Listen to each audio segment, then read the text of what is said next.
Donald Trump somehow managed to outdo himself and get even stranger than usual. And I know that sounds hard to believe. He traveled to South Florida for what was, predictably, an event centered entirely around him. During it, he bizarrely flirted with one of his top advisors, insulted her in the very same sentence, and then physically grabbed her after the ceremony. Yes, it was strange. And it only got stranger. We're going to break it all down. But before we do, if you could please leave a like on this video, and if you haven't already and you enjoy the channel, hit that subscribe button. It really helps support our work. Now, if you watched 2 of my earlier videos today, you already know that Donald Trump was rushing to get out of the White House, even cutting a meeting short. The reason for that rush was his self-congratulatory trip to South Florida, which is detailed in this article right here. Before we dive into Trump's deeply bizarre behavior, let's start there. Trump cuts off work early to name a road after himself. Donald Trump made an early start to the holiday weekend by flying to Florida to name a road after himself. The president was in Washington on Friday morning to take part in the great historic investment in rural health round. But right after the East Room discussion, he was flying to Palm Beach, Florida for a street naming ceremony on December 8th. Palm Beach City Commissioners voted to rename a 4-mile stretch of Southern Boulevard as President Donald J. Trump Boulevard. Ceremonial markers will be placed along Southern Boulevard between Palm Beach International Airport and Trump's Mar-a-Lago estate to mark the honor. Air Force One was expected to land in Florida in time for the 3:15 p.m. ceremony, when Trump will formally add the road outside his Florida resort to his stable of all things named Trump. Most presidents tend to wait until after their tenure to be honored by their peers. But Trump isn't leaving anything to chance. So Donald Trump has been back on his usual healthcare routine. And by that, I don't mean any actual policy or action, just nonstop hype. It's been all fanfare. He keeps saying, "We have an amazing plan. We love plans. It's going to be a plan with money, and it's going to be great." And that's basically his entire pitch lately. He even held an announcement in the Oval Office claiming he had this incredible new healthcare plan, only to then show up at a press briefing about that very plan and demand that it be wrapped up early. If you watch my earlier video today, you saw him literally telling people, "Wrap this up. You've got 1 minute left." And why? Because he was desperate to get out of Washington and head south to see a road named after him by his cult followers. And honestly, Donald Trump shouldn't even get MLK Jr. Day off. If I were ever in charge, I'd probably make conservatives work extra hours that day. Let's be real. None of these Trump supporters would have supported the civil rights movement at the time. Some might pretend they would have, but many wouldn't even bother lying. So no. They don't deserve the holiday. Donald Trump certainly doesn't. Yet there he was, taking the day off on our dime to fly south, eat hamburgers, play golf, and celebrate having a street named after himself. That's why he rushed out of D.C. so early. He was supposedly discussing rural health care and hospitals, the same hospitals his administration is shutting down.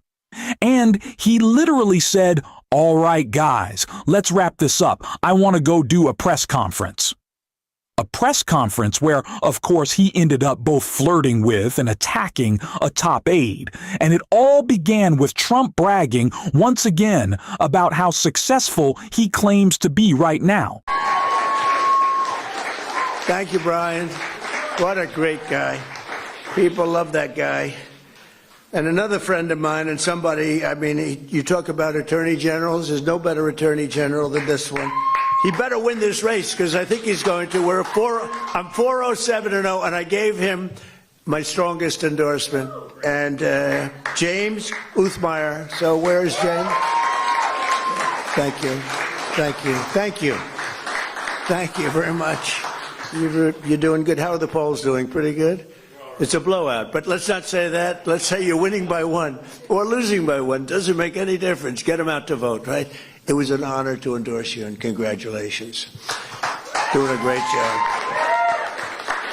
And I want to thank Ron, too, because Ron has been really behind this with Meg and everybody else, and we did have his back at 100%. I appreciate it, and it's a great honor. Thank you very much. See you.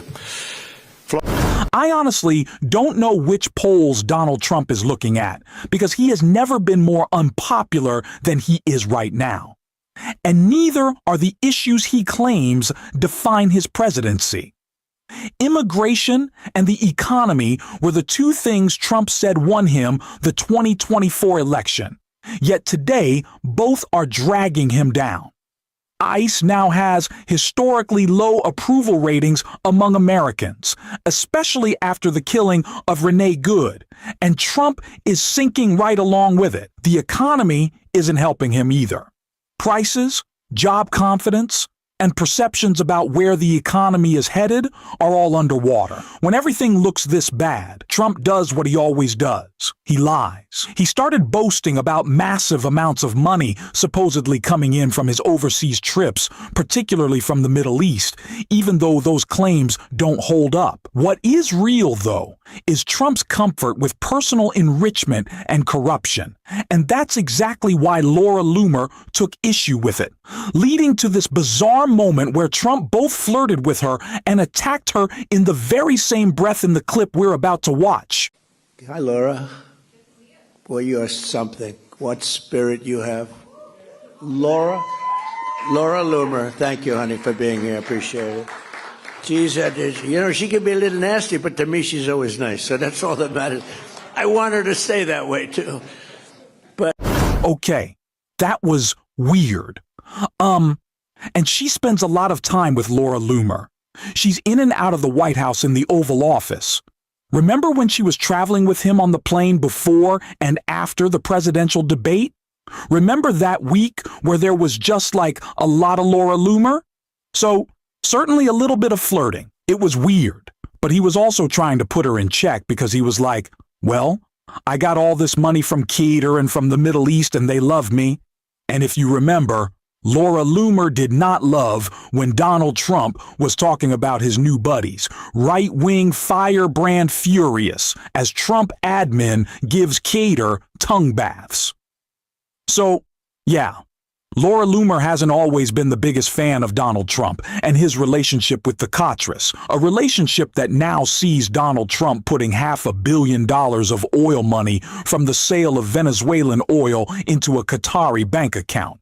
I know we covered that story, but it needs more coverage.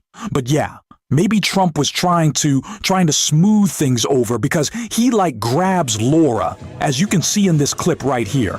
He's grabs at her. It's big hug, 2 kisses, very intimate, very weird. You're so lovely, Laura, and we love you, and all the Botox in your face. Can Carolyn have some of that? She's running low. Maybe Christy wants some. Did you share it? Did you go to the same doctor? Wow. Let me take a look at you. God, that's scary. Let's keep it to a distance. But yeah, that is what Donald Trump is doing right now, and Laura Loomer is right. Oh, wow.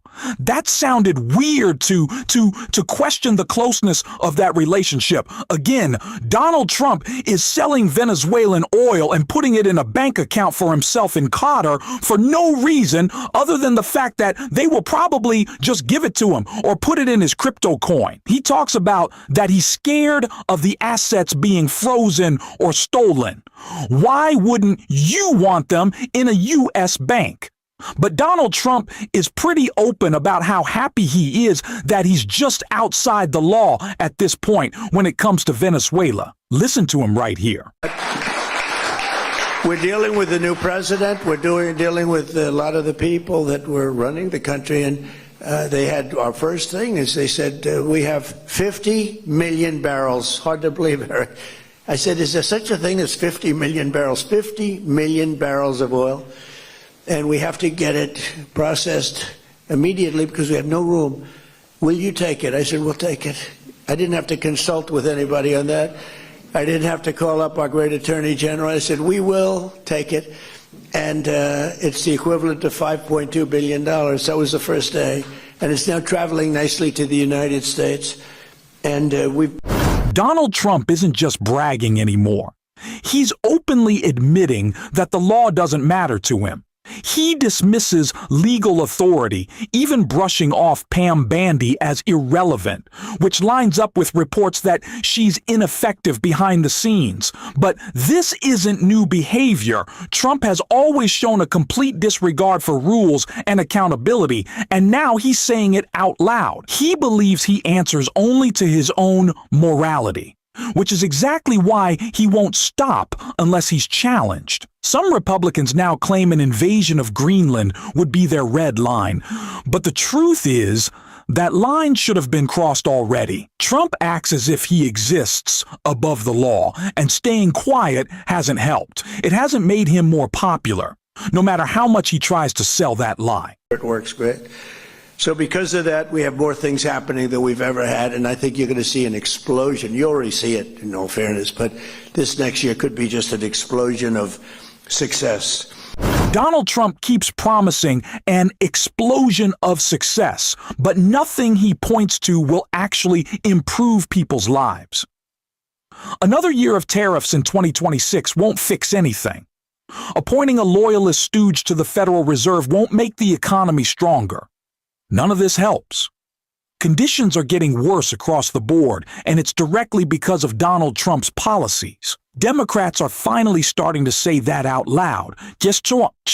And Josh Shapiro made that point crystal clear during his appearance on CNN today. Our unemployment rate in Pennsylvania for 30 straight months has been below the national rate. That is true. And that's because our economy is growing. What you didn't mention is the fact that we have the only economy in the northeastern part of the United States that is growing. All of the other economies are either stable or declining. We've created, on my watch, over 20,000 new jobs that are tied directly to over $35 billion in economic development that we've brought to this Commonwealth. And in about another week or so, we're going to have another major announcement that's going to create lots of jobs and billions of dollars in economic investment. It is clear that we're doing the right things in Pennsylvania. More governors need to speak up and be crystal clear about what's happening right now. Donald Trump is effectively running the entire economy on his own, and he's driving it straight into the ground. And Democrats should be just as clear about something else. If Trump can centralize that much economic power for his own agenda, then we can use that same power to make real structural changes that actually improve the lives of working people. If CEOs are willing to bend the knee to Donald Trump, then we can absolutely force corporations to pay their fair share in taxes, close loopholes, end abusive business practices, break up monopolies, and start rebuilding this country in a way that actually works for regular people. That's the kind of structural change I want to see, and it's what we're going to keep talking about on this show. And if you want to support that, as always, hit that subscribe button, leave a like on this video, and if you made it to the end, drop a blue heart in the comments. And until next time, I will see you soon.